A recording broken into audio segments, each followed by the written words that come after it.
Мұз сарайында мәнерлеп сырғанаудан бастау алған нөмірі 8-ші қысқы спорт түрлері мектебінің ашық біріншілігі балаларды қорғау күні мерекесіне арналып отыр. Аталған жарысқа барлығы 95 спортшы қатысуда, оның 13-і көршілес Өзбекстаннан келген. Жарыс қатысушылары 2 күн бойы жеке және еркін бағдарламалар бойынша жүлдеге таласады. Бұл жарыс жасөспірімдер арасында сонымен квалификациялық жарыс болады. Мұны осы нормативті тапсырған оқушылар разрядтар беріледі. Сонымен бірге мұны келесі жылға топтан топқа көшу жөніндегі осы жарыстың өзіміздің оқушылардың қорытынан топтан топқа көшіреміз. Біріншілікке аталған мектептің атынан 82 жасөспірім сынға түсуде. Олардың арасында осы кезге дейін үздік нәтиже көрсеткендері баршылық. Сондай балғынның бірі шымкенттік Ақбарқын Әділбек, 11 жасар мәнерлеп сырғанаушы, жарыстағы алғашқы сыннан сүрінбей өтті.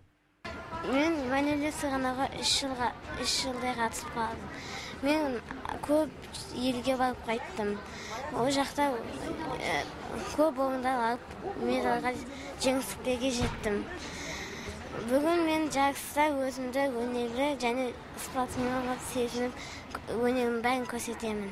Оңтүстікте мәнерлеп сырғанау спортына мән берілгеніне небәрі 4 жыл уақыт өтсе де, бүгінде аталған спорттың аяқ алысы жаман емес. Мектеп шәкірттері осы кезге дейін көптеген республикалық халықаралық жарыстарда топ жарған. Алдағы күндері жаттықтырушылардың біліктілігін арттыру ісі де қолға алынбақ.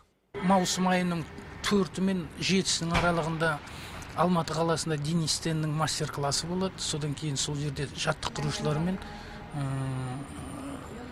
төрешілерге семинар өтеді. Соған барлық мектебіміздің жаттықтырушысы, сонымен металлисттерді жіберейін деп отырмыз. Айта кетейік, қазан айының 17-сі мен 25 аралығында Шымкентте мәнерлеп сырғанаудан ел біріншілігі өтеді деп жоспарлануда. Жанболат Мелсұлы, Әділ Самалик, Сұлтан Бақытжанұлы, ТВК телеарнасы.